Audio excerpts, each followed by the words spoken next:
ইন্দ্রর ঘরটা যতটা ছোট তার স্বপ্নটা ঠিক ততটাই বিশাল।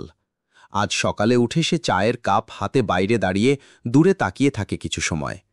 দোকান খুলতে হবে, তবে আজ সকালটা যেন একটু বেশি ভারী লাগছে। ঘরের ভেতর মা গুনগুন করে বলছেন, কাল রাতে খুব জ্বর হয়েছিল ইন্দ্রর বাবার, আজ একটু ডাক্তার দেখিয়ে আনতে হবে।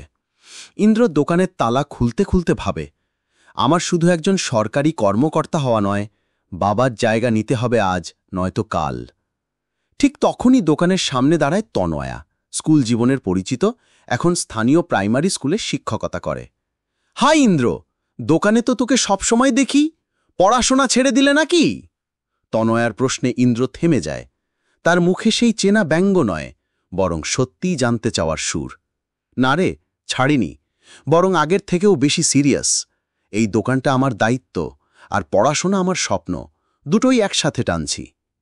তনয়া একটু থেমে বলে, আমার তো মাঝে মাঝে মনে হয় তুই অনেক বেশি ভালো জায়গায় পৌঁছতে পারিস, কিন্তু সবাই তোকে শুধু দোকানের ছেলে হিসেবেই দেখে। ইন্দ্র হেসে বলল, দ্যাটস ওকে, কাঁচা চোখে দেখলে তো ছবিটাও ঝাপসা লাগে, একদিন সবাই বুঝবে কে কি ছিল। তনয়া চলে গেল, কিন্তু তার কথাটা যেন মাথায় থেকে গেল ইন্দ্রর। সন্ধেবেলায় এক আত্মীয় এলো, পিসে মশাই। ঢুকেই বলে উঠলেন, কে ইন্দ্র, এখনো দোকানেই বসে আছিস? চাকরির কিছু হলো? না পিসে মশাই, প্রিলিমস দিতে যাচ্ছি এবার। বুঝলাম, কিন্তু বেকার থেকে জীবন চলে না। এক কাজ কর, দোকানটাই একটু বড় করার চেষ্টা কর, চাকরি টাকরির পেছনে সময় নষ্ট করিস না। ইন্দ্র চুপ করে গেল। মা পাশে দাঁড়িয়ে বলে উঠলেন, ভরসা রাখো ওর ওপর, ওর একদিন নিজের চেয়ারে বসার সময় আসবে। পিসেমশাই মুখে কিছু না বলেই চলে গেলেন। রাতে ইন্দ্র আবার পড়তে বসে।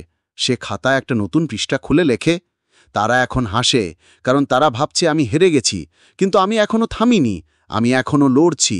পড়ার ফাঁকে সে আয়নায় নিজেকে দেখে, ক্লান্ত মুখ, চোখের নিচে কালি, কিন্তু তবু সেই চোখেই স্পষ্ট এক জেদ। আমি একদিন প্রমাণ করব, এই দোকান, এই গ্রাম, এই অপমান, সব কিছু থেকে একজন অফিসার উঠে আসতে পারে।